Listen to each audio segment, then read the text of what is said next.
What's up, beautiful souls? It's Dr. Lee here, and I'm actually super excited to invite you to what for me has been the safest, most consistent, most powerful way to connect with your multi-dimensional self in a safe retreat setting.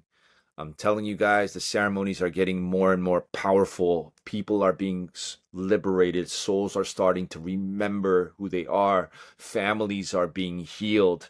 And this is one of my greatest joys to offer this to whoever feels called. It's a sacred contract that I call the Heart Protocol. It's a 4 to 6 hour ceremonial experience in a retreat setting where you can connect to your higher self and you can record it into a recording if you decide to speak, and bring back a multi-dimensional soul transcript which can help catalyze you onto a higher timeline, into a higher frequency, and ultimately a higher destiny.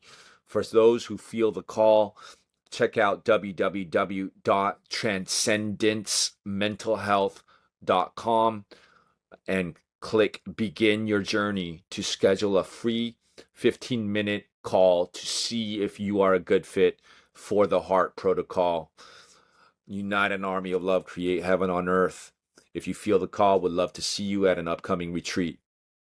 Peace. What's up, beautiful souls? Welcome to another episode of the Spiritual Psychiatrist Podcast.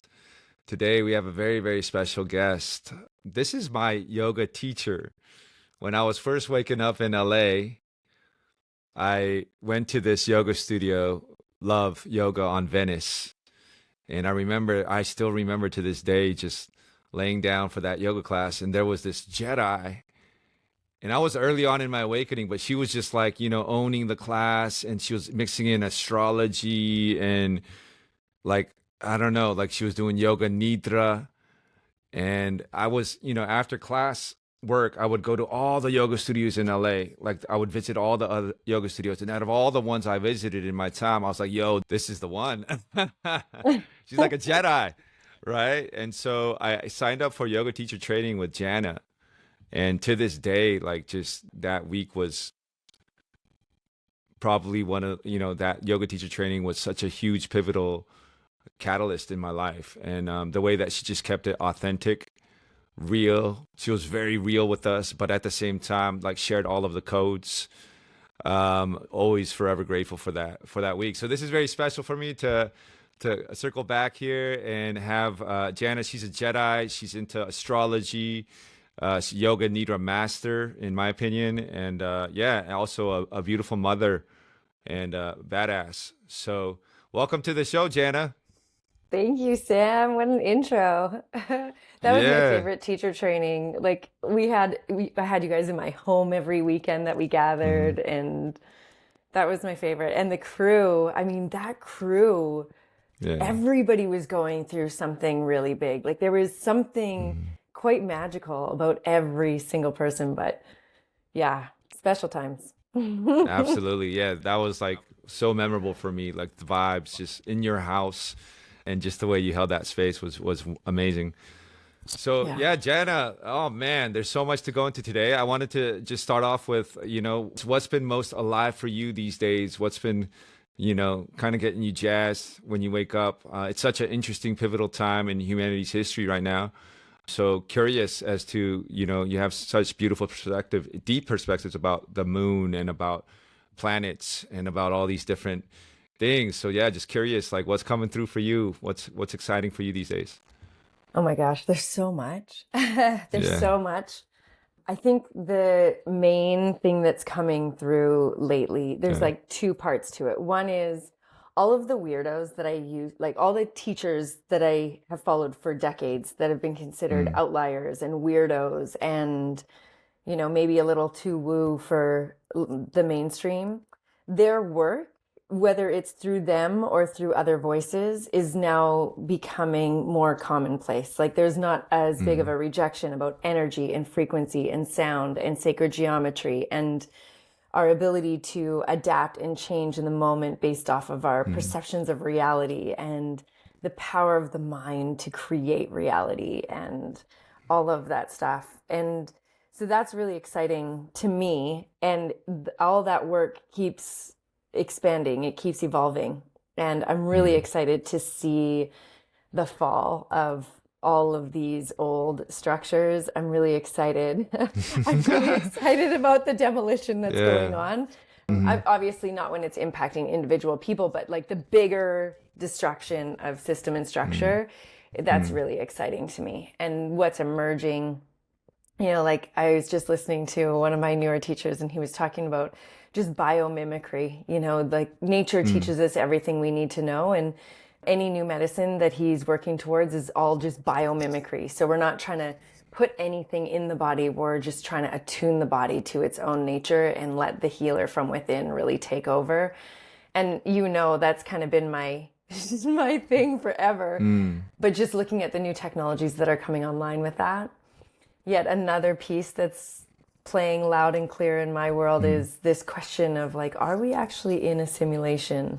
And so if we are, how do we get here? What are the rules of the simulation? What's the point? Like, is this then a game? And what's the rules of the game? And how do we, do we get out of the game? Do we win the game? Like, what is it? And that takes up a bit of my contemplation time.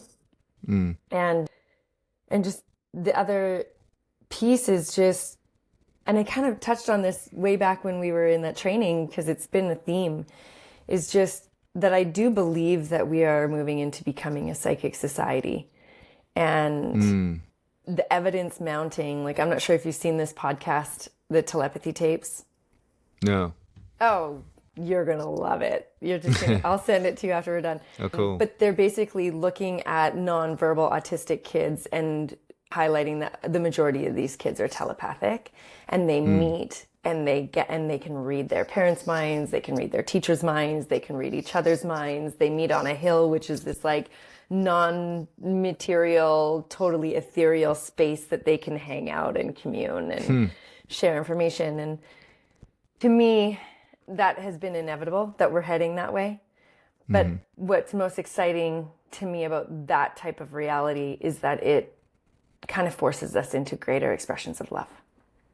Yeah, I love that. I love that conclusion to all of that. Yeah, there's so much there that you said. It sounds like you're like jazzed about a lot of stuff. The inflection point in humanity's history where these weirdo teachers who are considered fringe, all of a sudden, like their teachings are commonplace. And the verse that comes to me is, "Blessed are the meek, for they shall inherit the earth." The people who are, keeping it real and who are humble and of the earth. And then that leads into biomimicry. For so long, humanity has thought we're separate from nature, and but we are nature. And I love that. I want to dive a little bit deeper into that, what you talked about with biomimicry and being a part of nature. And it's not like changing anything, but like just becoming who we really are, and attuning to the true frequency of our authentic selves. Authentic expression is the resurrection. And then, this kind of shift where, the fall of empire. The fall of empire is happening, right? And we're alive for it. And with that along is this higher sensory perception that is coming online as the earth raises her frequency. Her children are raising their frequency for those who are choosing to embody their higher self. A natural result of that is a God-given gift, is telepathy. It's a natural thing that we have. And a lot of us are already experiencing that. And it might be a little strange when it comes online. But it's just our natural ability. It's who we are when the higher sensory perception comes online, and I like to call it the upper stranded DNA. But yeah, there's so much there. Can you tell us a little bit, according to, I know you're a huge nerd and expert at like stars and like planets and astrology. What is the astrology showing us about the time we're in and kind of what we're going into in these next? It feels like to me the next 5 to 10 years are going to be very rapid kind of change and growth for those who choose. And can you tell us a little about what the stars are saying? Because the planetary influences are real. Like Jupiter has an energy, Venus has an energy, they all have an energy and they influence us in a way. So can you tell us a little bit about what the stars are saying? Yeah, it's interesting because I am coming to understand, or my current hypothesis or contemplation is that this simulation that we're in, the stars and the planets are actually kind of like the gears that are turning the energy, like, okay, now this is coming here and this is coming here and this is coming here. And this is the energy that we're now dancing with as humans on this earth. And so when we look at what's going on in the planets, it's not even biblical times right now. It's actually, we're in times that in recorded human history, we've never seen what is happening in the stars. So all of the outer planets, and by that I mean Pluto, Neptune, and Uranus, they're all changing signs. So we had Pluto move into Aquarius, where it's going to stay until 2044. And I'm talking tropical Western. And I could go on about my thoughts on both of them, but the high level, I believe both True Sky and Tropical Western are super valid. I think Tropical Western really helps us understand the current colonial system, and True Sky helps us to understand. Can you help us understand Tropical Western? What exactly is that? Yeah, so it's a timekeeper of astrology. So in Tropical Western astrology, what they've done is they've fixed the 0 degree of the zodiac to the spring equinox. And then the year is broken into seasons. So we have spring, summer, autumn, and fall, 4 seasons. And within each season, they're split into 30-degree portions, and each of those is a sign. Now, when that was established, it was at the 0 degree was actually very close to the 1st degree of Aries. And so it was set up that way. And in spring, we have Aries, Taurus, and Gemini, the first 3 signs. However, the sun isn't static and we go like this, right? It's actually, the sun is moving along and the planets are moving along with it. So it's actually like, it's not just a circular universe, or a galaxy, it's a spiral galaxy, and it's moving in space. And a lot of the stars and the planets that we see are outside of our own galaxy, right? And so every 72 and a half years, we move 1 degree. And so over the last 2,000 years, we're now not actually at the 0 degrees of Aries constellation in the sky. That's what True Sky is. So True Sky is following along with the actual constellations, and it's unlatched from the seasons. But Tropical is connected to the seasons, and they're using not the constellations, but the signs to help break apart those seasons into 3 parts. And so there is a big, lots of tropical astrologers are like, you idiots, True Sky is nothing. Stop with your nonsense. And the True Skies are like, you guys are attached to the old world. Like, what are you doing? This is, it's old energy. We're moving into a new consciousness.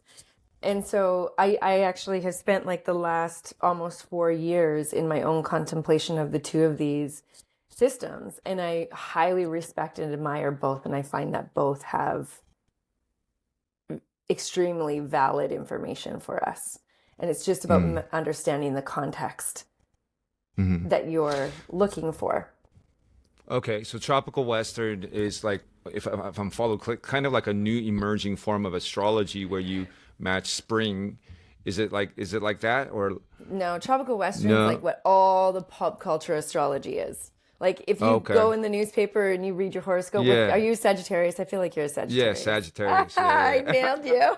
yeah, for sure, okay, so you're a Sagittarius according to Tropical Western astrology, but in True Sky you might be Ophiuchus or you might be Scorpio.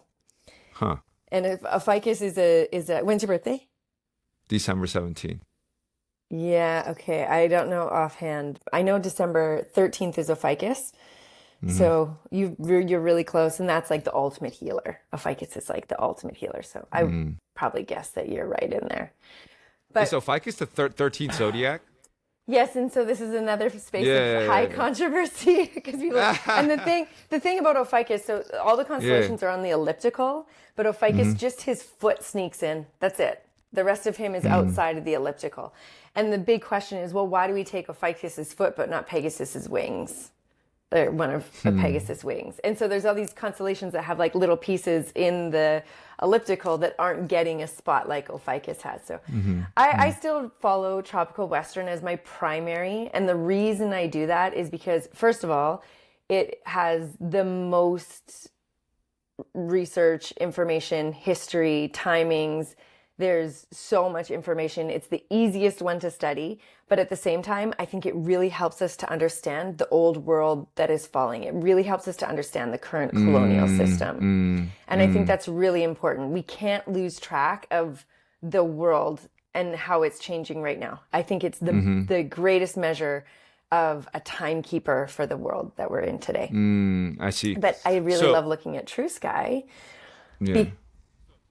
I was going to say, I really love looking at True Sky because it helps us to see beyond the illusion, and it connects us back to this origin of us as like star beings, right? So sure, we're seasonal. We are seasonal. We're earthlings. We're terrestrial creatures, right? But and take this or leave this, but there's a lot of mythology and legend and old history that says that we came from the stars. And so if we want to go into a deeper remembering into some of our more star soul-based gifts, I think looking at the True Sky can be incredibly helpful. I love that. So it sounds like we're in this transition state, right? Like where the old world is slowly collapsing, and it's important to understand that perspective because history will repeat itself unless we learn from the past. But it feels like we're also transitioning, and this is like very true in my hologram. The galactic kind of councils, the galactic stars, our galactic memory. Remember a long time ago, I was like, Jana, do you know anything about the Pleiades? And you're like, yeah, but that's come alive even more and more and more, like Pleiades, Andromeda, Arcturus, all these different things. And from my worldview, it's like base 10 to base 12. We're transitioning from finite life to eternal life, and it sounds like the stars are kind of also, from what you're studying, or showing us that we're exiting one age and entering into I love what you said, a brand new timeline that's never existed. It's almost like we're co-creating a new Earth. And so what are the stars like for the average layman out there from your studies, like for these next 5 or 10 years, like how can we best get in alignment with ourselves and with the stars? Without going through any astrology jargon and just giving you layman's terms, like what do I want to focus on? You said it, the frequency of authenticity is what opens up all of our gifts. And that's really that's really the main thing. Pluto, I was saying Pluto was in Capricorn in tropical Western for the last, since 2008.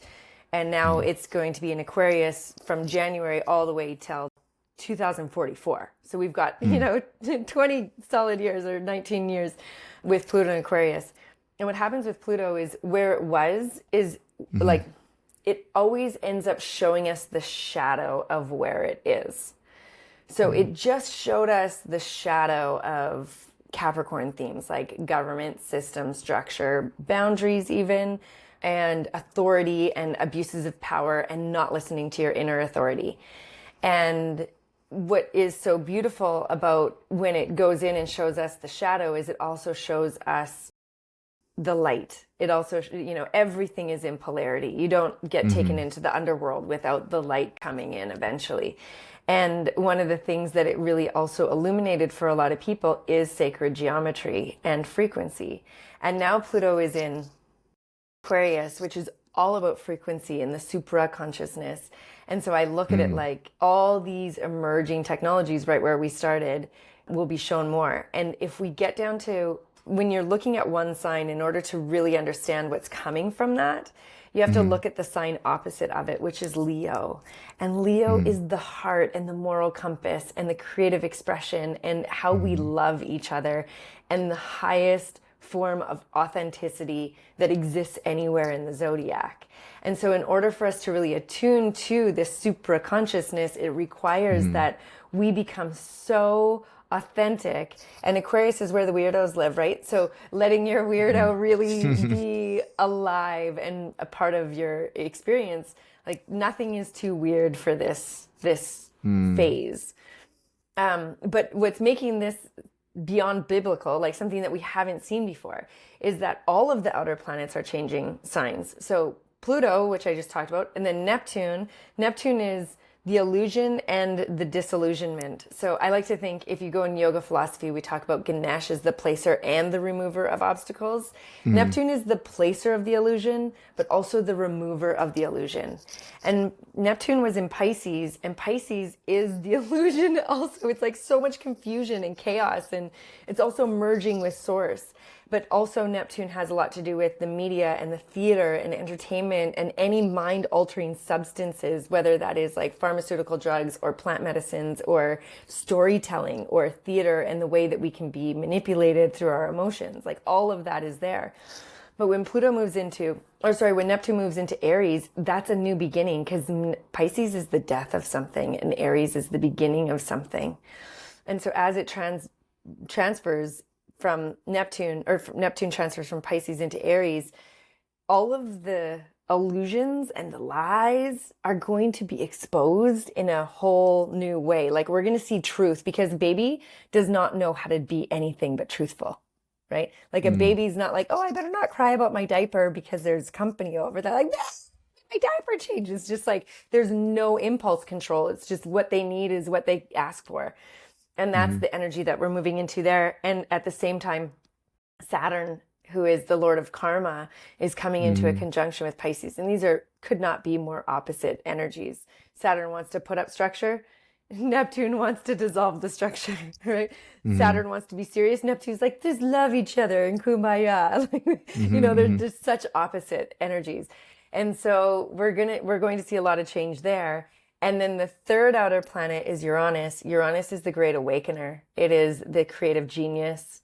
It is the revolution. It's also very strong, discontinuous energy. So if I wanted to give an energy source that everybody could understand, it's like a strike of lightning or a volcano or an earthquake, where they don't happen. All of a sudden, it's like this big energy that changes landscapes. That's the energy of Uranus. Uranus can sit quiet and dormant for a really long time, and all of a sudden it's like, we're going to change, and it might be really uncomfortable, and you can't predict me at all. But once it happens on the other side of it, you're all going to be better off because of it. You're going to be more awakened. You're going to have more access to your creativity and more of who you are. And Uranus has been in Taurus since 2018, and he doesn't know how to behave in Taurus, because Taurus slows everything down and Uranus is super fast. And so Uranus has been dulled down since 2018. And Gemini, where it's heading, is the fastest frequency of change that we have. So you put a change maker planet, an awakener, an innovator, a disruptive planet in the fastest changing sign, changing of our minds, of our perception, of our relationship with reality, the way communities work, the way commerce flows, the way communication travels. We're going to see change in all of those themes. And Uranus is also currency. And so currency, and this goes back to where I started with this authenticity. Currency, you can think money, but like take money out of the picture. Your currency is you. It's the most authentic you. It's your skills. It's your gifts. It's what your dharma. It's what you came here to do. It's your way of being that is just, you're the only one that is that thing. That's your currency. If all money systems fall apart, your currency is going to be what carries us through, right? And that's also in there, and currency running through community in a whole new way. But I have to say, last time Uranus was in Gemini was in the 40s.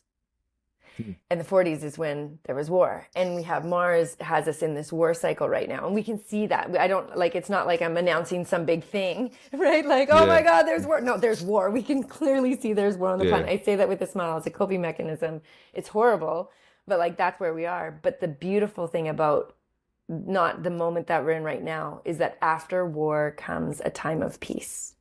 And that time of peace, and nobody wants to mess around. People are like, okay, it's done. Like, just stop, let it be done. And in that time of peace, there's a huge opportunity for revolution and a new way of doing things and a new way of coming together and amends and forgiveness and all of those things. So all those planets are moving in the same year. That never happens. Plus Saturn's moving. Plus Jupiter, who moves every year, is moving. So literally all of the outer planets are moving in a very short period of time, which means all of culture, all of everything the way that we relate to power, the way currency moves, the way culture is formed, everything is changing all at once.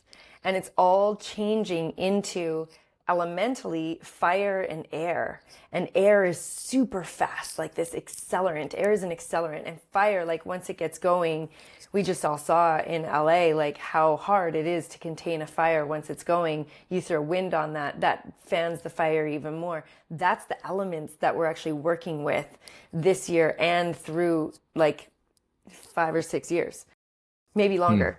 Yeah. So we have a lot happening.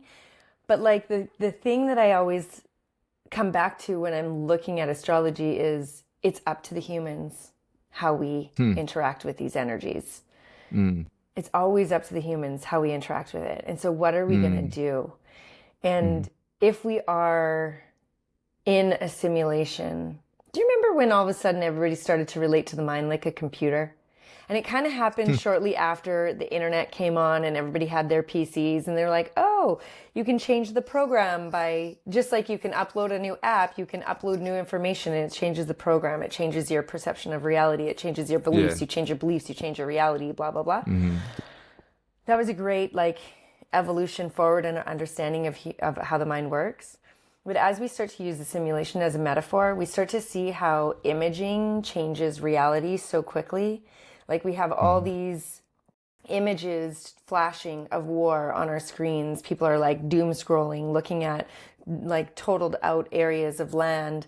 And now we have totaled out areas of land in other places. Like, are we imaging that and anchoring that into the reality here now?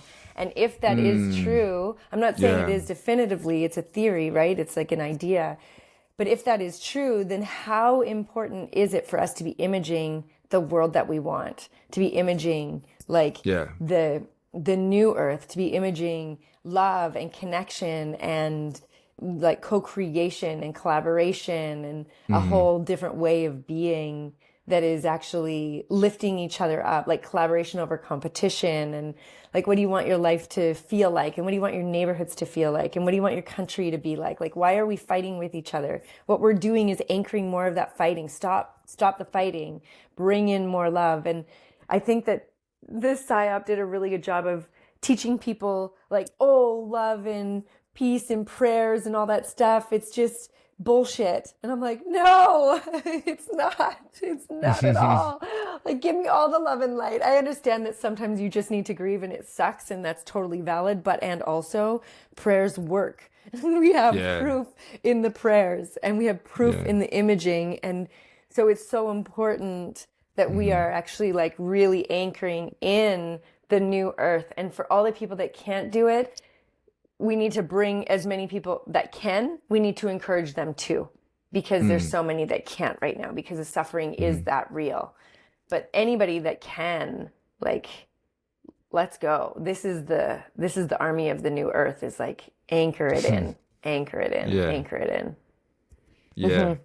Bit of a rant. Yeah, beautiful. No, I love that. I love what you're saying about like, you know, the mind being a computer and like all this Armageddon software out there, which if we focus on that, it's easy to get into that timeline of, oh, wow, this is Armageddon, the world's about to end. But I think what you're saying is the radical authenticity, the stars are telling us radical authenticity is the new currency. And to be able to like who we are, the character of who we are is the new currency. And then to be able to come together as community collaboration over competition and this rapid 5 to 10 years where all the external planets are going to be doing something or another, you know, so yeah, that resonates as true for me. And can you give us some tips about just kind of like, I love what you said about even though the planetary influences are influencing us, and we're a part of that, at the end of the day, it always comes down to human choice. Like there's a choice when we're vibrating and oscillating at a high frequency. How do these planetary influences affect us? Or I know that they have a challenging aspect and a positive aspect, every planet. So when we're vibrating at a low frequency, perhaps the challenging ones, and like you said, the shadow and the light. So can you talk to us a little bit more about that human component of it's up to the humans. It's up to the humans how we respond despite the astrological, with the astrological changes. Yeah. So I just purify, purify, purify, purify. Like purify as much as possible.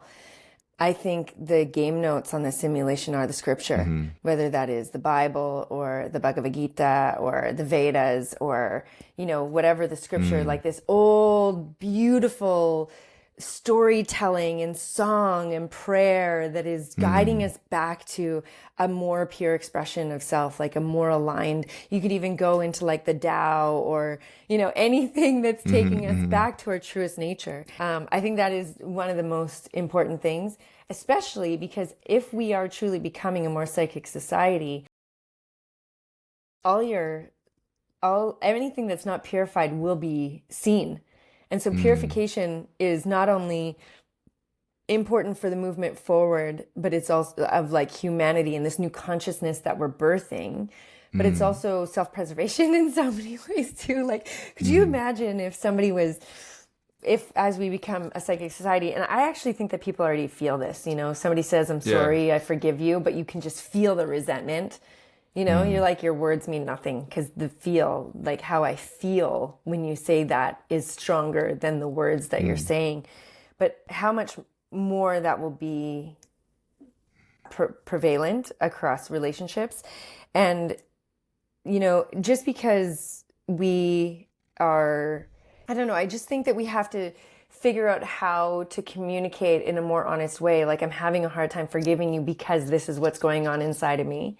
Is a much more honest way of being in conflict than saying I'm sorry and then pretending like you're going to go deal with it on your own side.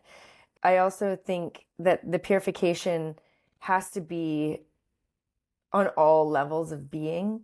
So body, mind, and spirit, all information inputs. Like, I don't want to put certain things in my body, whether it is information, whether it is, I took them off for this, but I typically wear my blue blockers because light is information.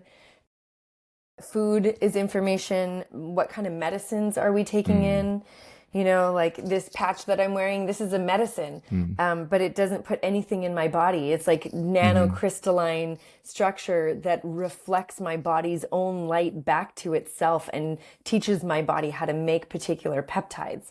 Like, that is so cool. Instead of like injecting stem cells, I can put a thing on my body that teaches my body how to create its own stem cells. Right? Like, okay, that feels, because my body then is not fighting anything. It's coming back to its own nature. Its own things are being flipped back on. And so, yeah, like really looking at all the different inputs that we are allowing into our vessel, into our body, and into our field. And that's not to say we turn a blind eye on the suffering or on the war. It's our relationship with it, what we do with that information, and then how we balance it with this new consciousness. Because as far as I'm concerned, this war energy that we're here, this is the old world in its last scrap. And the abusive power structures are like holding on for dear life. And I've been saying this for over a decade, like 2015, 16, 17, I was like, they're going to do the most ridiculous things to stay in power because it's their last breath. We're at the death rattle. And that's where we are. That's what we're seeing. And even in death, that's all of life has this life cycle, and death comes a rebirth, and the rebirth is so precious, and it's new information, and it's got, like, you have a kid, right? When you have a kid, the body naturally creates oxytocin, this love bonding chemical. And I think that's part of this death and rebirth cycle, is that there's a phase of love coming. And so all these different ways that we can purify our system on as many different levels as humanly possible, I think is just, that's what we need to do. Yeah. Yeah, I love that. So purify, purify, purify, purify. And it's almost like it's in accordance with the stars, because when we're purifying, we're getting rid of any kind of old programming that is really hindering our authentic, natural shine, our natural, authentic version of ourselves. And authentic expression is the resurrection. And so purify the mind, body, and spirit. And then you just, when the astrological influences are coming in, we can still just be our most authentic version, because we are, how can I say, just ourselves, our authentic biomimicry with nature, one with nature. And I love that you're saying this, yeah, I agree and I resonate. Like, the old system is collapsing. It's literally collapsing. And they're kind of like on their last desperation, and they're going to try and they're going to do these things. And, I like what you said, to be aware of what's happening, to be aware and not, because we are part of collective consciousness. And I love also what you said to study both, to know both, but at the same time, to take personal responsibility and purify mind, body, and spirit, so we can be our authentic versions. And that will lead to the collaboration and the communication and rebirth of the new earth, as all the prophecies have said. And this is that time, a brand new timeline. And I would love to, what are some of your favorite kind of modalities of purifying mind, body, and spirit? I know you were into the Healy for a while. That's kind of, I know you got this patch here. So, what are some of your favorite technologies emerging?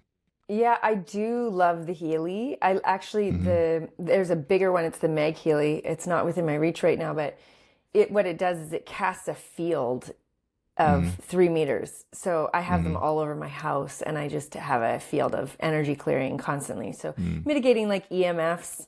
And I mean, call me a conspiracy theorist, but knowing all the frequency technology that's out there, I believe that we should all have some sort of frequency blocking technology in our house, because you don't know what is being used on us, right? Like, we all know EMFs are harmful at this point, if you don't like learn about how EMFs are harmful. And so to have something in your house that's like mitigating the EMFs, and I do love the Meg Healy for that, because then it also has like prosperity or family harmony, or, there's different things that you can have chakra balancing, or, there's different frequencies that you can also put in. And then this photobiomodulation, which is phototherapy essentially. And it's one of those biomimicry type technologies. There's nothing going into your body. It's just, the main one is actually working with the GHK-Cu peptide. And this peptide, it's a copper peptide, and it has a lot to do with reducing inflammation. It can help increase glutathione production. But the main thing is, over time, as you use this, their studies show that after 30 days, the body's starting to create new stem cells, which after 60 years old, you're not creating that many. After 30, you're creating about half of what you used to. And so stem cells are one of those things that helps the body regenerate and stay young. But then there's other ones. They have a glutathione patch, which I'm also wearing on my leg. It increases glutathione production up to 300%. And if people don't know what glutathione is, it's the master detoxifier. So you want to get toxins out of your system. That's going to be a big deal to have this glutathione. And then I wear one at night, actually, on my third eye, and it's helping to reduce fine lines and wrinkles. And that's just the vanity part of me that wants to stay young, but there's a lot.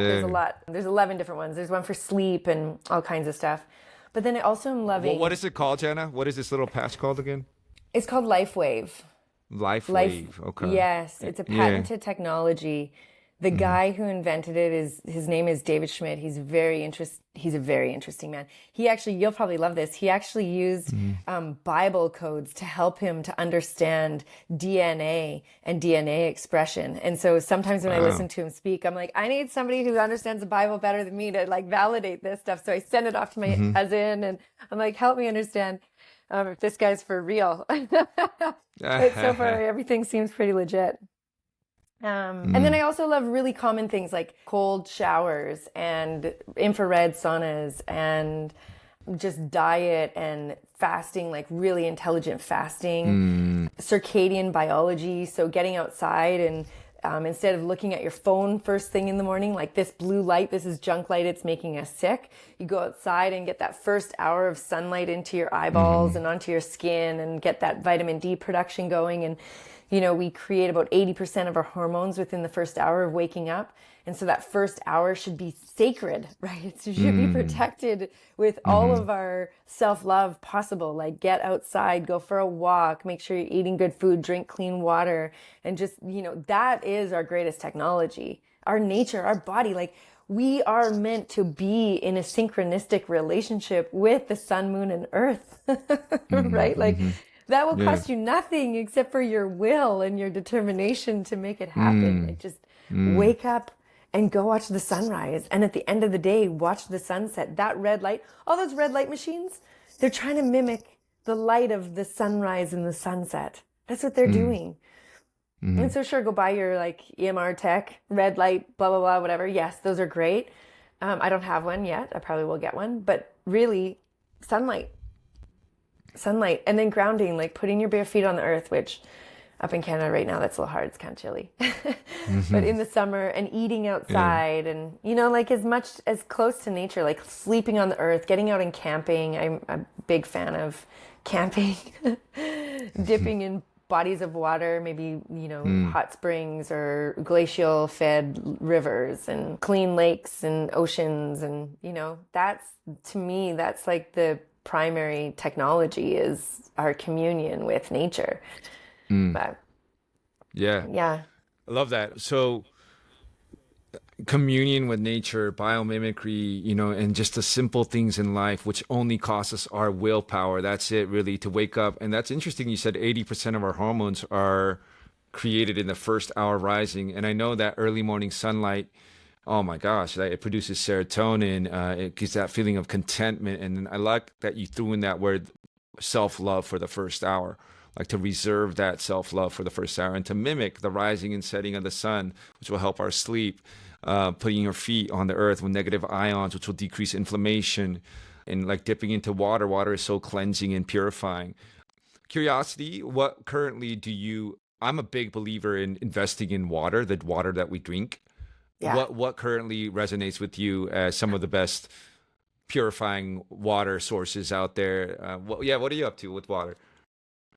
Oh my gosh, I feel so detached from the water world right now because, well, I've got two opinions.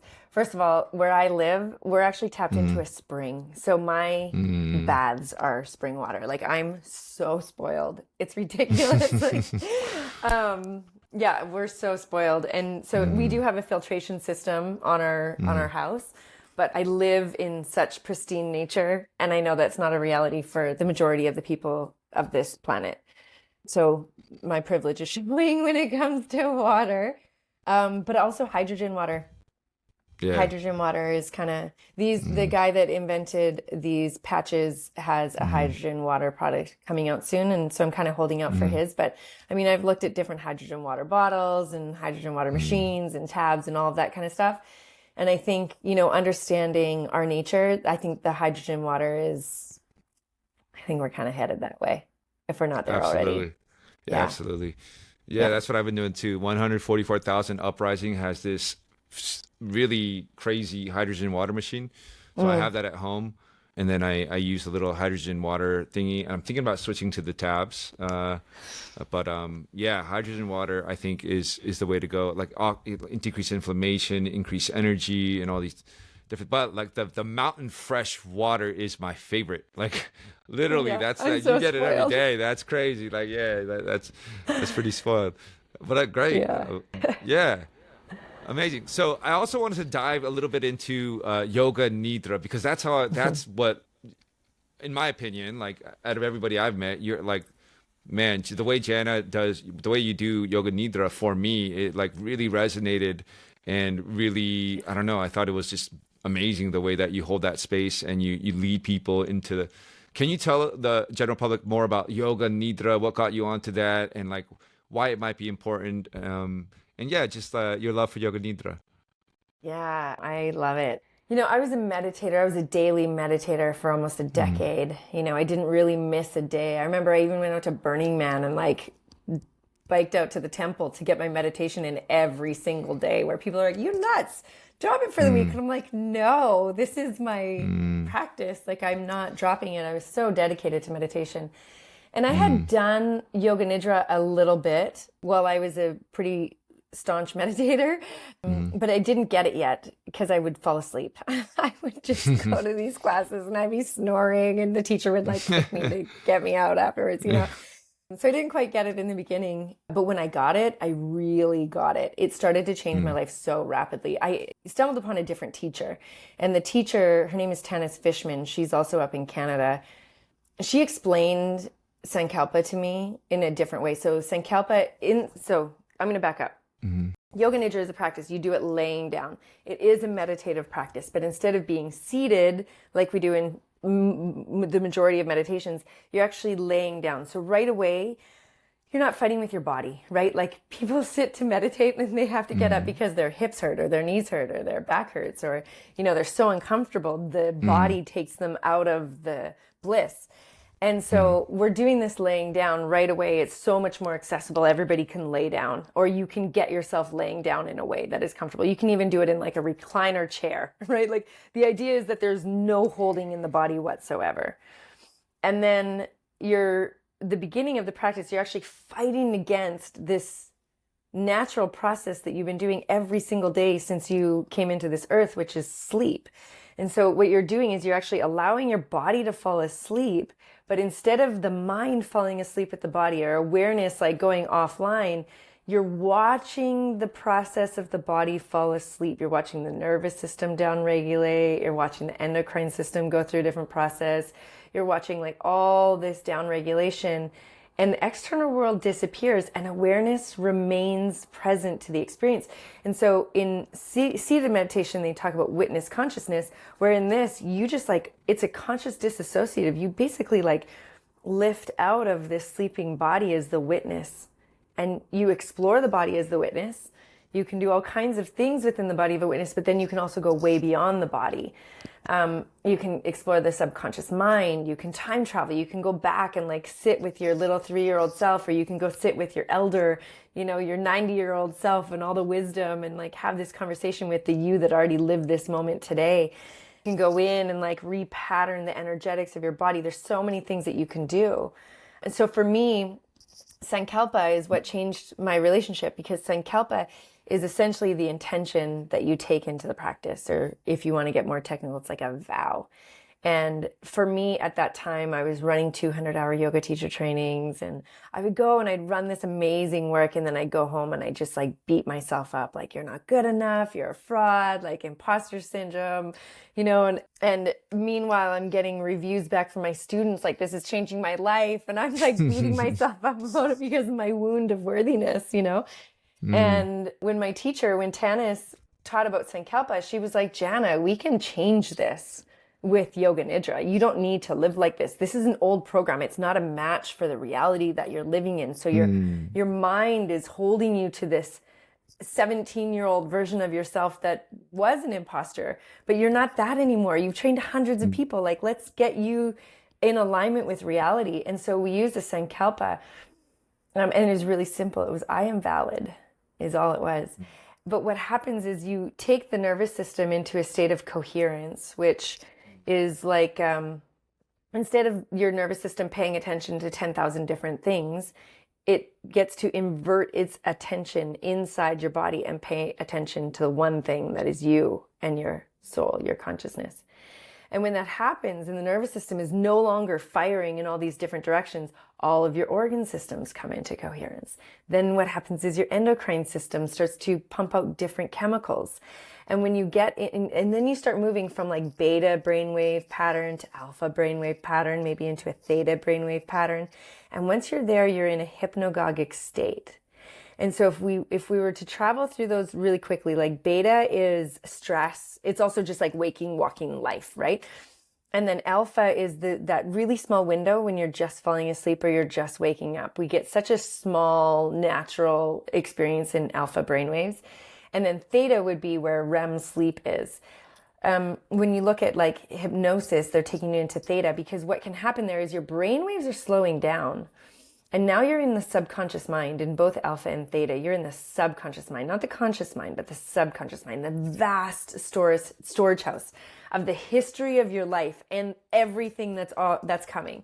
It's your connection to source, like that in the theta brainwave state. All your autonomic systems run out of this state. And, well, they run out of all the states, but this is where you can access them. This is a direct source to creator source energy. And it's also all of your history in the subconscious and the samskaras, or these wounds or these stories that run behind the scenes and determine our perception of reality. And so when we get in there, and you start to write in a new program. I am valid. I am valid. I am valid. The way the neuroplasticity works, or the neural pathways work, is there's only so much glue connecting the neurons to, I'll really simplify it, if you saw the movie Inside Out, the little islands like Goofball Island and, all the different islands, right? That's like, that movie's so amazing to teach a really basic neuro architecture.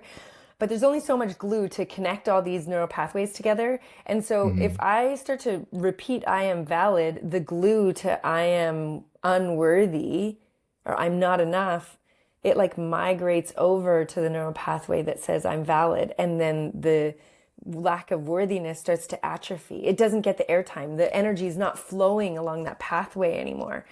And so we're actually changing the neural pathways of the brain to create a new story, to create new beliefs, to create a new reality, which is like, oh my God, what are we even doing? Like, this is nuts. And so it's really important that you have a good guide. And I take that responsibility very seriously, And so it didn't take that long, like 3 months of daily practice. And all of a sudden I would go and run my teacher trainings. And I was like, damn, I did some good work today. And not in like an egoic, cocky way, but like I could actually see the impact of my teachings for the first time, and that was life-changing for me. And then I decided, well, shit, I better teach people how to do this practice. So then I started studying with Dr. Joe Dispenza, who I'm sure you're familiar with. Yeah. And Joe, he doesn't call it Yoga Nidra. He calls it the laying down meditation.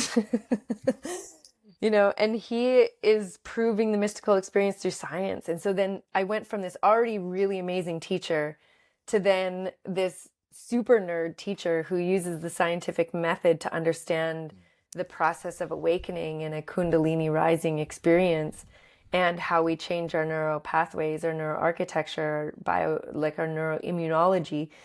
And I started to put his work into the practice of Yoga Nidra. And then I started to weave it with themes from astrology, because then, whether you believe in astrology or not, if you stick with it over a year, we're going to visit 12 areas of your life. And over this, year-long journey, we're going to look at everything from like, who am I, to my values, to how I communicate, understanding like healing and working with my mother wound and my ability to nurture myself, and my creativity and my self-love and my ability to love others, and, really mundane things like rituals and daily routines and relationships and the shadow and addiction and, the highest teachings and your relationship with source and your responsibilities and your reputation and, all of these things, boundaries and evolution and rebellion and authenticity, and then your relationship with God again. And, there's just so much that we can cover that are so incredible that it just makes for a really beautiful guide of a way to go in and like clean up consciousness. But I think one of the most relevant right now parts of Yoga Nidra is there's one phase of the practice where we play in pairs of opposites. And because we recognize that this earth is this world of duality at this moment in time, whether that remains is yet to be seen. Who knows? I think it will, though. I think duality is really beautiful, actually. And it's such a teacher. And Gemini, where Uranus is, where the awakening is, Gemini is the duality. It's the dark and the light, and it's the devil and the angel, and it's pleasure and pain, and it's grief and love, and it's, it's all of it. It's war and peace. Like every different polarity, every emotion has an opposite polarity. Every sensation has an opposite sensation. And so within the practice, you get into this state where your body is no longer able to produce stress hormones. And then you go and you play in opposites. So you spend some time on one side, and then you spend some time on the other side. And we're basically doing like somatics for the endocrine system, right? We're like pendulating between these opposite feelings, these opposite sensations, these opposite emotions, like, heavy and light, and resentment and forgiveness and whatever, it's infinite how many you could come up with. And then you create this bridge between these two opposite emotions, again, in your neural pathways that allows you to get from one to the other faster. Uranus is in Gemini, and it's speeding up the pendulation between opposites. But we have a lot of people right now that are really stuck on one side, one belief, one part of the polarity. They can't like see from another person's perspective. They can't see that even your enemy thinks they're doing the best thing. Like nobody's like really, even in the political spectrum, I don't want to get into politics that much, but it's just such a blazing thing. Like, I really don't think one side is trying to cause harm. I think both sides think that they're doing what's best, according to their perception of reality. It's not like, oh, you guys are evil. They don't think they're evil. The other side of whatever political side that you're on isn't sitting there being like, I cannot wait to destroy the other side. They're like, I think this would be the great thing for our country, Mm-hmm. But people can't see that. And I know even just saying that, people already are like triggered. They're like, no, they're evil. but actually, no, they're not. They're not. Yeah. Yeah. So yoga nidra, ancient practice, and like I said, okay, we're going to talk about how to get a hold of some of your yoga nidras, because I hope you're following what Jana weaves in. Like you weave in like the astrology with the polarity and then it really worked for me. Like during that time, after work I would go. I don't remember what day it was. Love yoga after work. I would go there, but it drops you from beta, from the stress of work, into alpha, where you're just kind of like concentrating, and then down into theta, but it drops you into your body. And this is like a felt experience, and it just happens naturally when you have the right teacher guiding you. And the teacher's codes, it's like they can transfer those codes to you. And I remember that. And it was like the first time I woke up to astrology, I would go down into the, and I think like 90-something% of humanity, based upon that wounded inner child, has been programmed to believe it's not worthy of love. It's not valid unless it does something, unless it has this, the patterns of how we receive love from our mom, how we receive love from our dad. Unless you do this, unless you get 100 on your test, you're not good enough, right? And so I think most of society has that programming. But when you drop into theta, that subconscious mind is wide open. You're in the body, and then you can drop in that sankalpa. And you're saying, in 3 months of doing that, you can reprogram that whole story into, no, stop feeding the energy of I'm not worthy, into feeding I'm valid and I am worthy, and to reprogram the subconscious mind into the truth. And then I love that you said polarities, because I finally came to that point where I had that thought that you're having. Oh, actually, they're not evil. They think that they're doing what's best, right? And then the law of polarity says what goes up will come down, what goes left will go right, as within, so without. And so if I'm not seeing both sides, there's also something called positive polarity and positive karma, where I'm programmed to believe that this is, it's difficult to reach divine neutrality when I'm programmed to believe only one is positive or negative, and to be able to see all of it, and to see that all of it is love and the perfection of what is unfolding, and everybody's playing their perfect role. Then I can accept that and have peace. And how can I say, reverse polarity as karma and trauma. So instead of creating more karma, positive karma even, I can find that point of the witness and merge with the witness. And especially for these next 5 to 10 years, which is, we're in for a ride here. We Jana, really are. Yeah, for sure. Buckle up, kids. I mean, the volume of change over the next decade or so, I don't think that people really understand, whether it's AI, whether it's our human bodies, whether it's it's everything. It's literally everything. Our minds will function in a different way in a decade. Yeah, telepathy is going to come online, psychic power come online, all that stuff. So I guess the message is purify into your authentic version. And for me, it's like have fun, love people, and but I love there's so many important gems from this, like that morning, that first hour, the water, the astrologies. We're in a brand new timeline, but the astrology is going to give us an influence, but it's up to us. We have that free will choice, that human choice of how we oscillate, how we vibrate. And that there's always choice, whatever the stars are saying and showing us. But we're in a brand new timeline, and for me, it's the best time, most exciting time to ever be alive right now as a human being. Jen, I want to ask you, I mean, like, we came here for this. this is what we decided. Yeah, that's the thing. We signed up for this. Absolutely. Yeah. Jen, I remember there was a moment at the end of the yoga teacher training where the class gifted you a feather. And yeah, and then something there was like someone had told you before, and I could be butchering the story, but like you're gonna receive a feather, and that's like your signal that you have arrived, right? And I remember that moment, and that was beautiful. But like my question is, there's like this path that we're all on, right? And it's like we're trying to heal, we're trying to reprogram the subconscious mind. I am worthy, and then there comes this point where it's like, oh, you have arrived, you're healed. And there's still continuous work after that for sure. Like it's a continuous process for sure. But since that moment up until now, and this is more like a personal question because I'm kind of at that point too now where it's like, oh, like I feel like I've reached, like I'm not trying to, I'm still doing my work every day, but it's like, oh, I'm kind of healed. Like there comes a point where you change your story to I'm healed. Okay, let's create some cool shit and help some people, right? But from that moment until now, like any advice on like how that unfolds and, like, yeah. Okay, I want to back this up for a second because that feather. Okay, so what happened was I was in training with my teacher to run 200-hour teacher trainings. And I was in a Shavasana, like in the early, I don't know how long, maybe it was 2010. I was in a Shavasana and I had a full, so absolutely sober psychedelic experience in Shavasana where I was visited by this elder.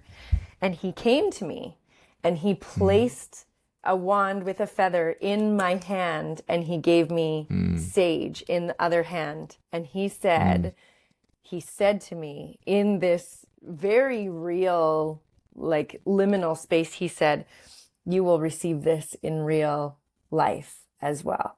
And it will be a sign.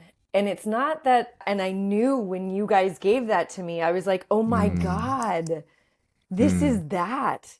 And what year did you do that? Was that 2016 or 17? Around there for sure. I don't remember, but it's about 8 years ago, 8 or 9 years ago. Yeah. Yeah. So somewhere around there. Anyways, and I just remember like I was transport, like that was a whole shamanic experience, that whole thing. Like the time, there was no time between those two moments, even though they were years apart. You know what I mean? Like he came back in that moment and it was so real. It was, one of my guides, one of my teachers from the other side was there and he spoke through you all as well. And so that was big. That was a big moment. I sat there and cried in front of all of you guys. Yeah, wow. I still have it. But I don't know if it necessarily meant that I arrived. What was significant too was that was decidedly my last 200-hour teacher training. I actually was done running teacher trainings because when I moved to LA, I was like, there's so many places you could do a teacher training at. And it was students from Love Yoga that begged me to run a teacher training. They were like, you have to, we saw on your website that you used to do them. We want you. And I was like, well, if you can find this many people and find me a space. And that's why it was in my house because we couldn't find a space that wasn't like a total ripoff. I was like, I'm just going to do this in my house. Yeah. So it was very significant in that way, but I don't think I've arrived. If anything, I've been over the last 3 years humbled in a way where I'm starting over. My mom died and going through the experience of caring for her, she defied all odds. She was given 6 to 12 weeks to live like 3 times. She was just like, I'm not going anywhere. And she did all kinds of alternative therapies. And, her allopathic doctor, her oncologist was so confused. Like she would go in and get the scans done so she could see the tumors. And then she would go do her woo-woo stuff and like shrink the tumors. And then there was a switch. I can see the switch when that stopped because I think she was living on will to live more than any will and belief more than anything else. And she also had access to some of the most revolutionary treatments possible. So the combination of the two. So then watching her, she kind of gave up the will to live. Like I watched her, and that humbled me. And then I went and I cared for her. And then I was there at the moment of her death. And leading up to that, I kept saying, I'm okay. People are like, how are you managing? I'm like, I'm okay. I'm okay. I'm okay. Like, while she's here, I'm okay. When she goes, I'm not going to be okay. Come around when she's gone, because I'm not going to be okay. And I really wasn't. Like, I went through, I could just cry even talking about this. Like, I went through such an enormous initiation of grief that I've forgotten who I was. And the woman who I was before that is gone. She's not gone completely. She's still a part of me, but I'm not that woman anymore. And now I'm in this, like, it's a new phase of awakening, right? Like, it's a new, like, how do I crawl out from under this mountain of grief? And all of the grief was it was such a sacred experience, and I didn't fight it. I let it have its way with me. I'm really fortunate that I had, set myself up. I'm an entrepreneur, so I had set myself up knowing that she's going to be gone, and knowing that I wouldn't want to be working, and knowing that I wouldn't want to be holding space for other people's transformation. I think that, like, this experience of awakening, it's a wavy experience, just like everything in life is wavy. The ocean's wavy. Quantum physics tells us that information moves on waves. Everything moves on waves. And so the arc of my life has gone through this, like, oh, and my astrology also was showing this, like, very sad time, a time of retreat.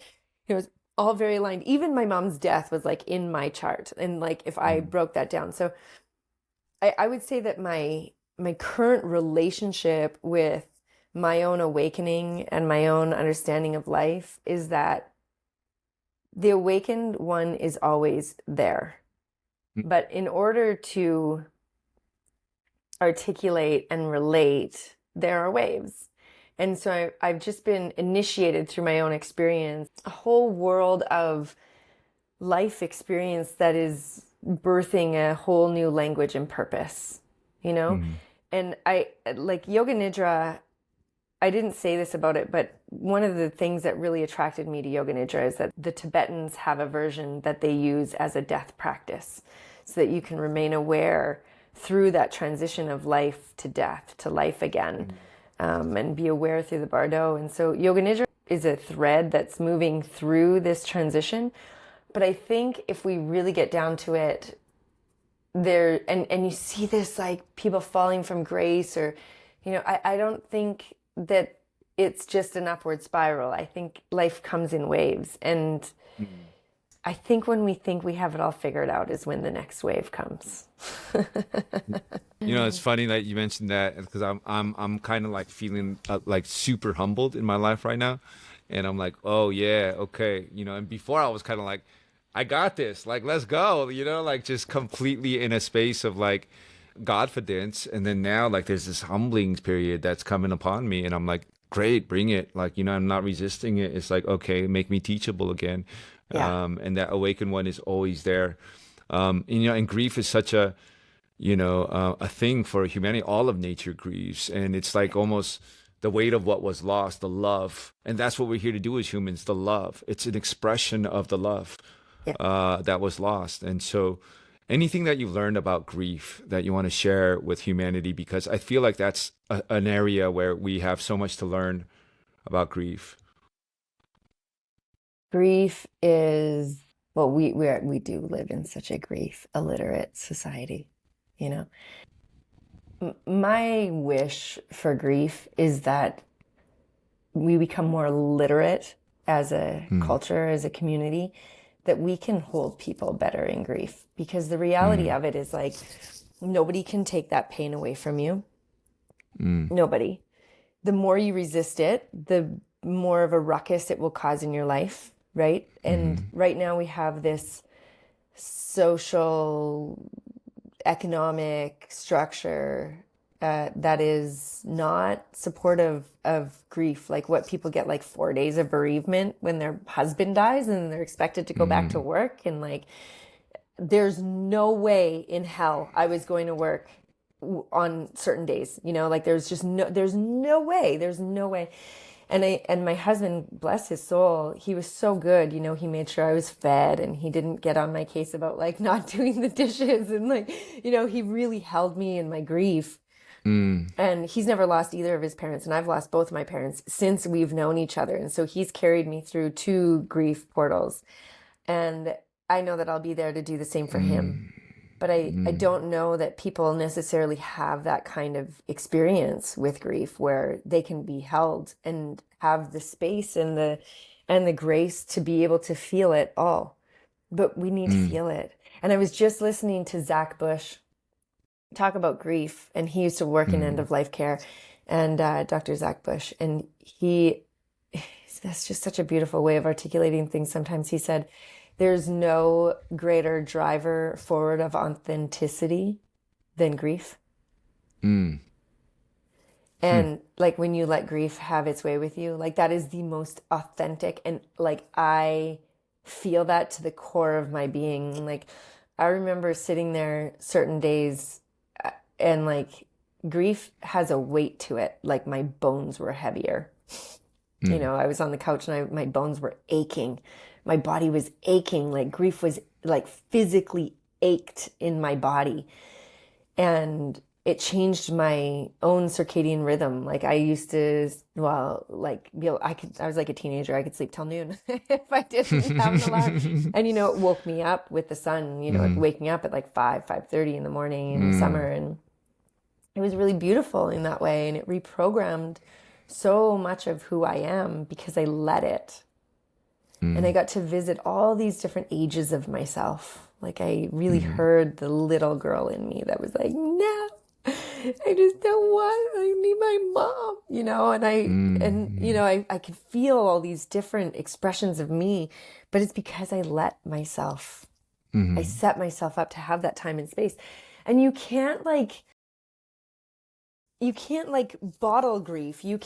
This kind of sadness is not that there's something wrong with somebody. It can be called depression, but it's an appropriate reaction. It's an appropriate response to nature. So it shouldn't be like shamed or, you know what I mean? Like there's just so much that we need to undo that we've put on grief. And it's not fast, it's slow. And like, when I look at the grief of losing my father versus losing my mother, those were 2 completely different grief journeys. So even though, I've grieved the loss of pets, I've grieved the loss of my father, my mother, I've had friends die, like peers die. It's like every single one of those journeys was different. And so the only thing I can say about grief is let it have its way with you. Like let it in.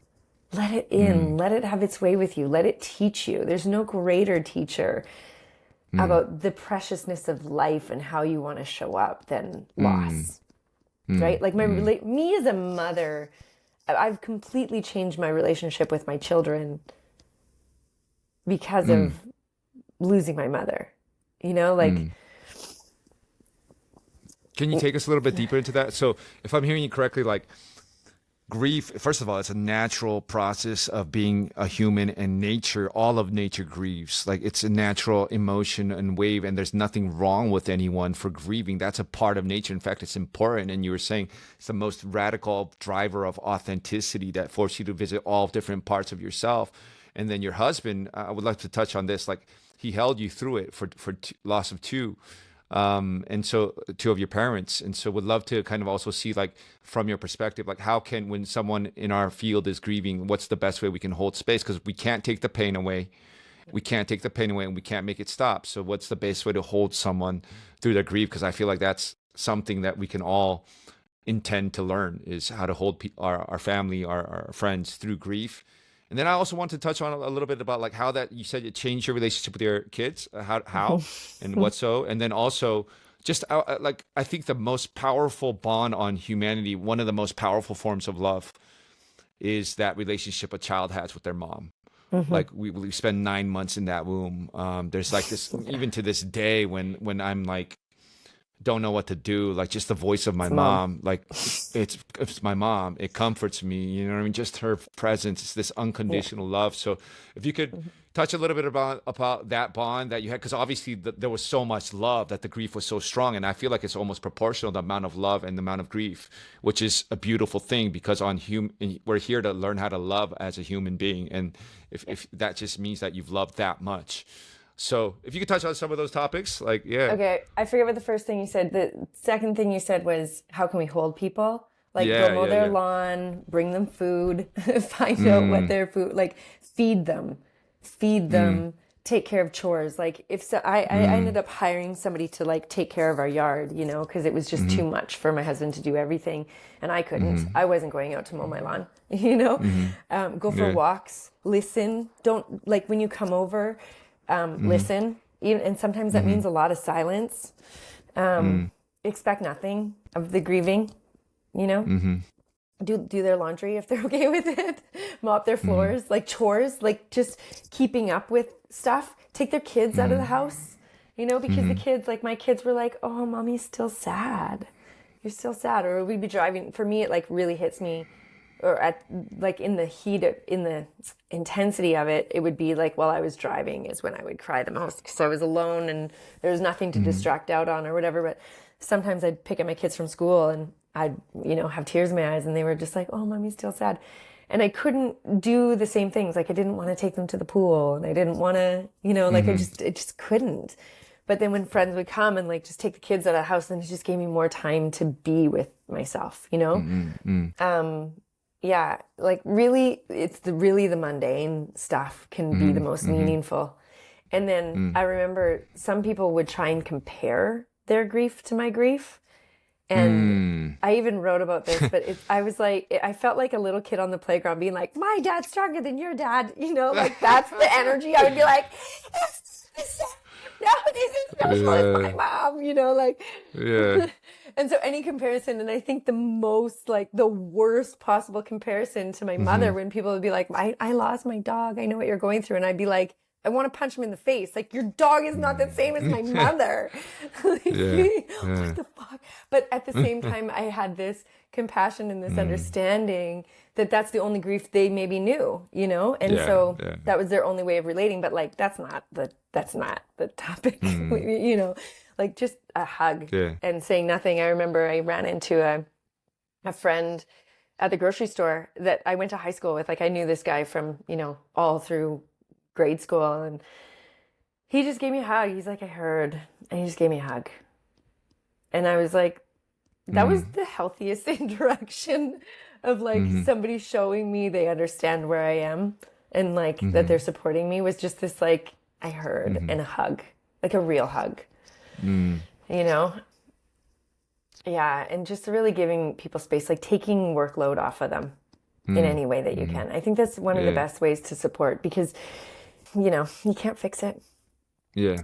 Um, yeah. And my relationship to myself as a mother, oh, there's so many layers to this. It was really interesting because I lost my grandmother. So my mom lost her mom when I was 7. And I remembered that so clearly. That was like the Mm, first big loss in my life, was my mom's mom. And I was talking to my aunt, my mom's closest sister, shortly afterwards, and she said, and I was telling her how it's like it's making me rethink myself as a mother. And she said, "Your mom had the same process with you guys when she lost her mom, like when mom, mm, you know, when grandma died." mm, And I was just like, huh. And I mean, there is only one mom. There's only one mm, mom. And my mantra has been like, I want to be the kind of mom that my adult kids want to hang out with by choice. You know, like there's so many people that like yeah, move so yeah, far away from their parents and want nothing to do with their parents. You know, and I did move yeah, away, but yeah, that was yeah. because of my desire to explore, not because my parents weren't good parents. You know, I love I'm Mm-hmm. really blessed with a really healthy family life growing up. And so it's just this mantra of like, to be the kind of mother that my adult children want to hang out with. But then also just like reflecting on all of these moments where my mom's love was the medicine, like you said, like my mom's voice or her perspective or her way of just like being there, you know, like she didn't ever not answer the phone. And then me just reflecting on like, how am I there for my children, you know, and kind of just recalibrating to just really so intensely aware of the impact that I'm the only one that can have that kind of an impact on these little boys. You know, I've got 2 little boys. I'm like, I'm the only one that is their mom. Like there's no other me. If I don't show up, that's a wound, you know, like if I'm not able to put my selfishness aside, or if I'm not able to get over myself in any moment, like whatever I'm going through, I feel like my mom never put her stuff on me. You know, like I never had to weed through my mom's emotions to get her love. It was just, if her attention was on me, it was just love, you know? And not that I'm not that for my children, but it just brought a greater quality of importance, like a higher value on that. Yeah. Yeah. It's just like Yeah. really Beautiful. So yeah. contemplating your mom's love and the way that she never put her stuff on you, and the way that she loved you unconditionally, and like just when her perspective, her words were medicine to you, and that made you contemplate that and also inspire you to show up in the same way for your kiddos, two boys. And these kids are the future, Jana. Yeah, they're awesome. I mean, I have a 2-year-old. Like they're coming in hot. Yeah, these kids are like online. Yeah, tell me a little bit about conscious parenting before we close. Just a little bit about conscious parenting. I know you're in a conscious partnership with your husband, and you guys met. So tell me a little bit about how do you see conscious parenting and conscious relationships evolving into kind of the new earth, and what you've learned, and how any words of wisdom there. Oh my goodness. I don't know, because my kids are still little. When they're adults, I'll answer this better. For sure. Like for sure. I can already see, because one kid is 10 and one kid is 5.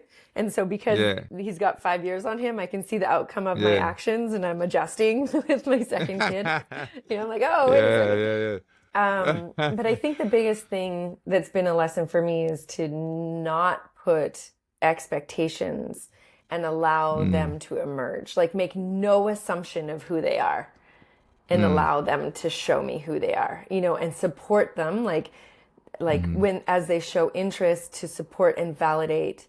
And I think our age of parenting is so different than our parents, like the parents that we grew up with, just like validating emotions, but also, this has been one, I have boys and we know the damage of telling boys to toughen up, right? We know that's not like a good thing. And so I've actually put my boys in jiu-jitsu, so they have this embodied experience of being tough, and like looking at these qualities of masculinity, and instead of talking about it, putting them in environments where they get to experience it. And so like giving them responsibility, and like my little 5-year-old, I'm like, I've got a job for you. And he's like, yes, like he's so proud to take on this job, and like throwing him into jiu-jitsu. And my 10-year-old, like he loves skiing, and he's just really fearless, and really encouraging the things that he's into. I mean, there are things that I push, like I really want them to be like nurture their musical abilities. So I've got my kids in music lessons and that kind of stuff. So I'm not saying that I'm not like shaping them at the same time, but more like a lot of listening, and just presence. Like I think my 10-year-old said something to me that really broke my heart and is changing me. He said, I wish phones were never invented. And I was like, oh, really? And he's like, yeah, because then your attention would always be on me. Oh, yeah. And I was like, oh, you're in competition for my phone. And sometimes I'm like, I'm just texting your dad right now. we're texting about dinner plans, or bringing them into the conversation. So putting that on speakerphone instead of like having this thing that he's not a part of.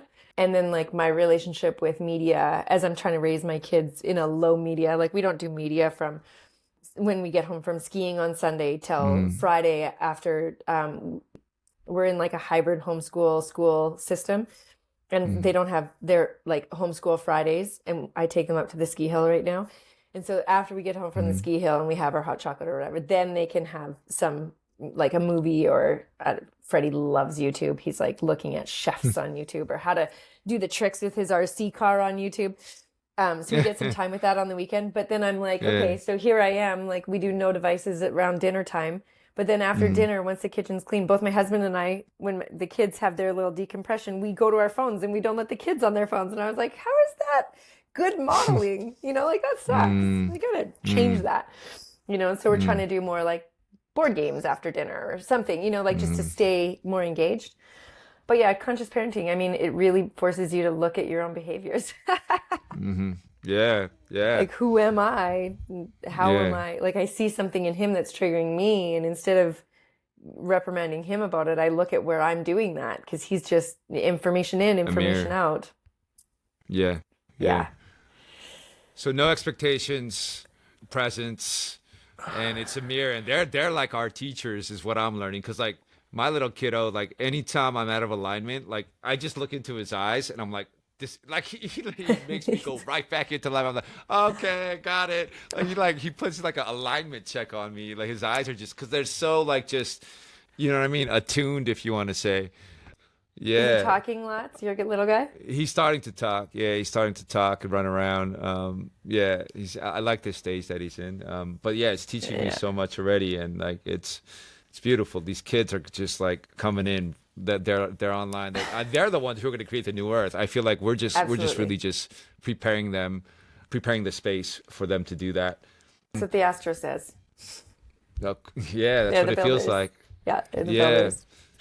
Jana, last question, and then we'll tell people how to get a hold of you and all the amazing work you're doing. I know one of your kind of sign names is attuned to the moon. Now, I have a very unique perspective on the moon, but I know you've probably studied on it a lot deeper than I have. So, what is your kind of take on the moon, and how can we learn how to work with the moon for the highest good of humanity? I love that you asked this because I knew you were going to ask, and I totally didn't prepare anything. I just was like, Sam thinks the moon is a... Okay, first, just for the people that are coming to this podcast through me, explain your perspective on the moon just a little bit so they can... Me? Yes. Oh, shit. Yeah, okay. Yeah. So, I mean, okay, so I started studying this thing called Kalantic science, and it's like, it's crazy because like it tells you the whole history of planet Earth, and there was a period where I was like, this is either complete bullshit or it's true, right? And so... because like the level of detail it goes into, I was like, nobody can make this up. And it started happening in my hologram, the things it was saying. So I was like, okay. And one of the perspectives on the moon, and this is going to be really far out, I know, but like, is there was a time before the moon. And like the Dogon tribe in Africa writes about a time before the moon. And so it wasn't always there. So how did it get there, right? And this is just a perspective. So one perspective is there's this group called the White Dragon Collective that placed the moon there. And obviously there's a bunch of different, some people can call it a conspiracy theory or, you know, whatever you want to call it, but like that it's an inorganic structure that was placed there as kind of, if you want to say, it affects the water and the tides of the water. And it's because it affects the water, it's affecting human beings as well. And in some way, it's like siphoning energy in a way. And it has been used in the past to kind of alter the frequency of humanity. So that's one perspective. Sure. Yeah. So, I mean, there is that perspective. There's also different perspectives that there was a time before the moon where it is like a satellite type, or kind of like how there's, right? So there's a lot of different perspectives. I don't know. But what I do know is that when I watch human behavior, we are impacted by the moon, right? How it got there, who's behind it, is it natural, is it not? I don't know. If we're in a simulation, did they need to make an adjustment to the simulation, right? Like, I don't know. But I do know that we are affected. Like you said, the tides, it moves the tides. It's cyclical. It's a metronome. It's a timekeeper. Women's bodies, mine doesn't actually. I'm a 26-day cycle girl, not a 28-day cycle girl. But a lot of women's bodies will sync up with the moon. So there's definitely this impact. And my husband is a reflector in human design, and they say they're That's lunar. rare, Yeah, super rare. They say they're lunar, they're governed by the moon. And I just watch my husband. I'm like, babe, the moon's in water sign again. He's like, oh, well, that makes sense. You know, like we can watch how he's affected. And it's pretty bang on every time. And I ran a course called the Moonwalk course through Attune to the Moon, and brought like 350 people through this experience of observing yourself in reflection of the moon through the phases and through the signs and through the houses of your own chart. And it was a really big experience for a lot of people. And that was in 2020. And people still message me today saying that changed their life. Like it changed their relationship with themselves, with the moon, with the cycles, with everything. And so I do believe that the moon is, whether it's a real satellite or use it as a metaphor as a satellite, it is like a satellite system that is sending and receiving information from us as well. Like we're sending information to it as much as it's sending information to us. And it is also communicating with all the other planets. Like actually Attune to the Moon, one of the things that I want to do with Attune to the Moon, right now I just talk about all the aspects between the other planets, but really what I want to get to is the moon's relationship with all the other planets. Like when the moon is square planet, like there's so much there because it's sending and receiving this information, and we are being influenced by it, and it primarily influences our emotional body.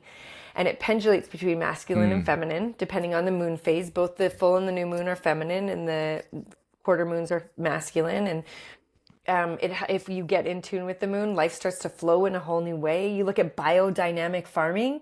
Biodynamic farming, they have shown and scientifically proven and measured that if you plant seeds when the moon is moving from new moon to full moon, the crop is not only more bountiful, but the fruit has more nutrients in it than if you plant the seeds from the full moon to the new moon. Like this is like a really elementary first step into biodynamic farming.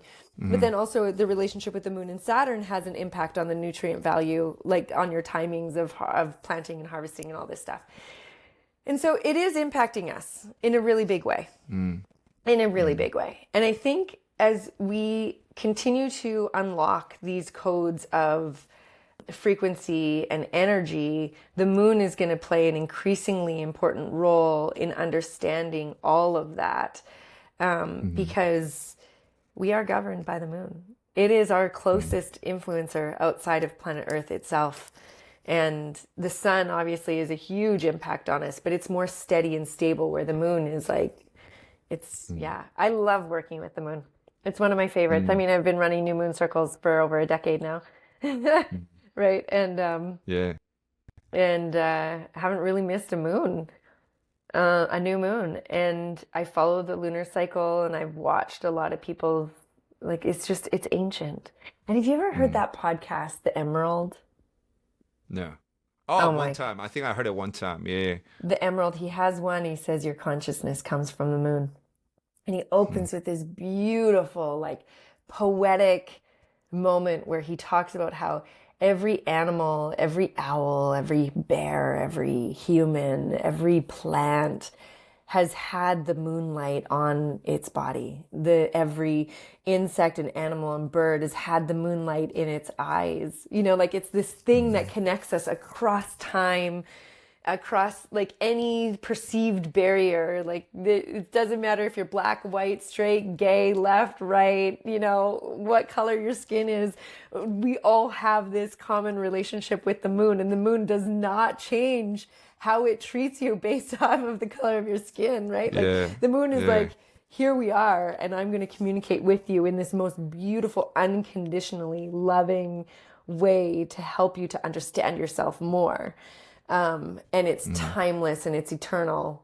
I mean, that eternal maybe goes against this idea that there was a time before the moon, but like in our known reality, it's eternal. And it's connective. And like when we start to bring it in with the other planets, it's kind of like the town gossip, because it will always tell you what Saturn's up to and what Mercury's up to and what Mars is up to. It's like feeding that information down to the people constantly. And so it's kind of like a little water cooler gossip queen. at the same time that it's this really loving, benevolent force. I love that. And so there's like a relationship you can develop with it, and no doubt about it, it's here and it's affecting us, and it definitely affects humanity. And so to develop a relationship with it, I feel like is a a good thing, and then to learn how to master that side. And some people say, like, what do you think about, like, like on full moons? Because I'm very aware, like when the moon is like a new moon, some people say, like, or how would they say it, when it's waning or it's waxing. Like some people say, like, when it's waxing, you start new projects. When it's waning, like to I don't know, like there's like this way of Yes. working with the moon. But what do you think about, like, on full moons, right? Like, like there's like these rumors out there that there's more spirits or invisible spirits or things like that. Like, is Yeah. there any truth to that? I mean, I think the truth is illustrated in the fact that the LAPD staffs up on the full moon. The ambulance staffs up around the full moon because they just know that they're busier around that time. I think that's like good enough. Yeah. Like, yeah, Yeah. I do. I think that there is. I do. And the new moon, like even, the people that are way beyond my level of understanding that measure like the force of gravity is stronger on a new moon, like it, and so that pulls us into, like, whether we realize it or not, around the new moon, the natural urge is to like pull inward and be quieter and more still and stiller, more still. I think more still. Yeah. And so, yeah, I do. I do. And like the same thing that you were just saying about starting projects from new moon to full moon, that's what the farmers are doing, right? If the farmers know that the fruit or the vegetables that they plant between new moon and full moon have a greater crop and a higher density, nutritional density than it does from the full moon to the new moon, why would our projects be any different? Right? Like if we are starting a project new moon to full moon, it's going to there'll be more fruits for our labor. Right? And I've seen that to be true.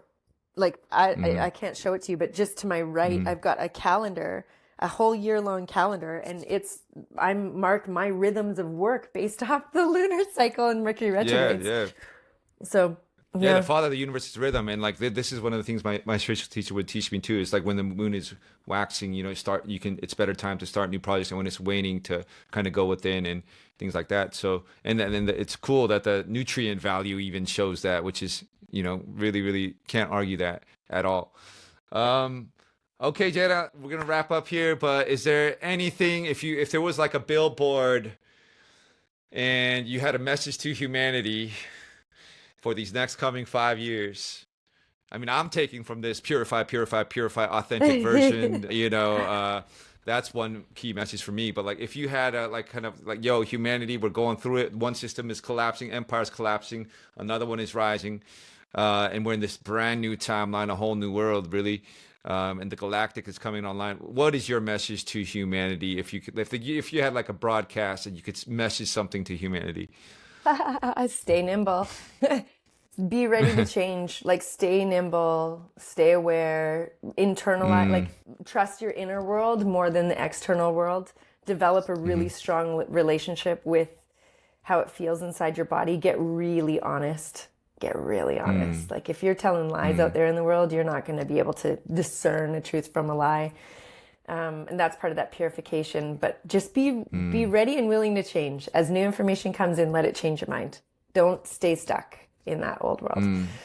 I mean, I was actually talking to somebody and she was like, it sounds like 2026 or 2025 is kind of like a bridge year. And I was like, yeah, it is. Yeah, that seems appropriate.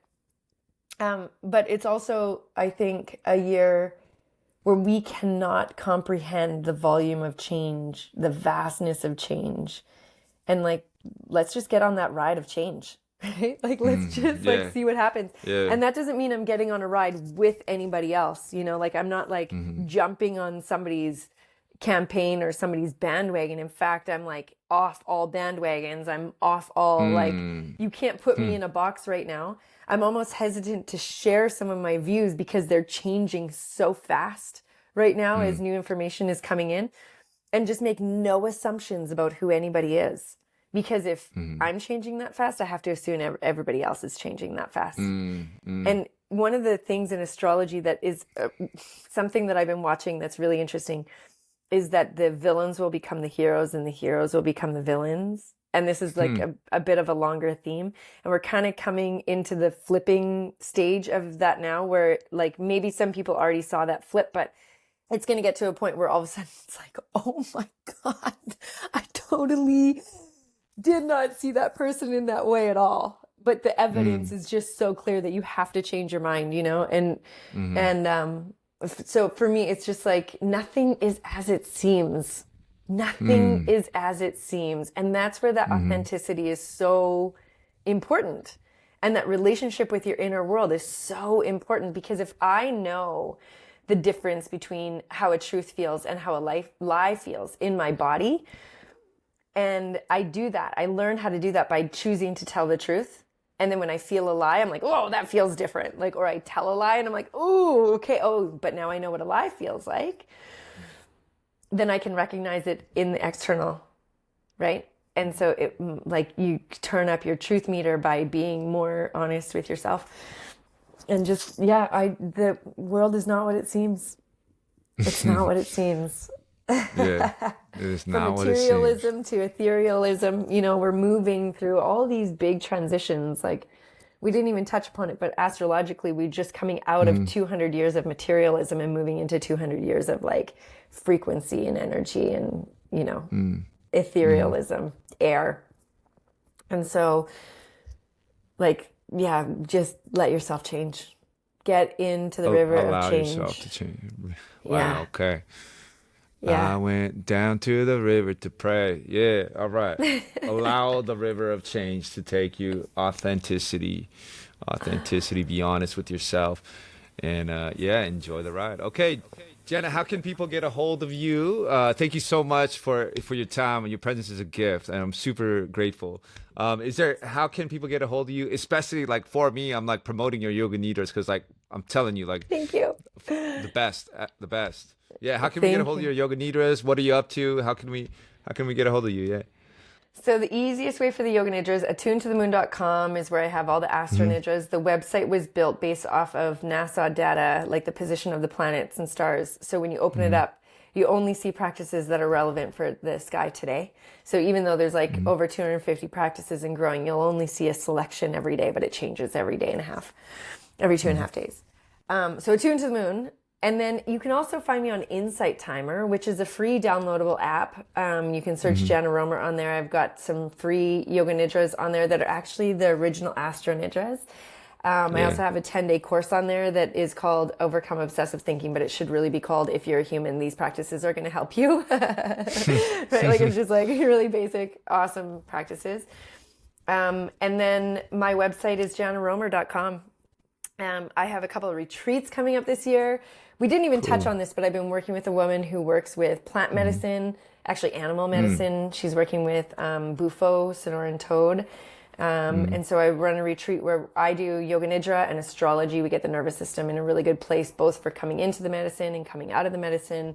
She serves the medicine. So we're doing that in Greece, and then probably up here in Canada.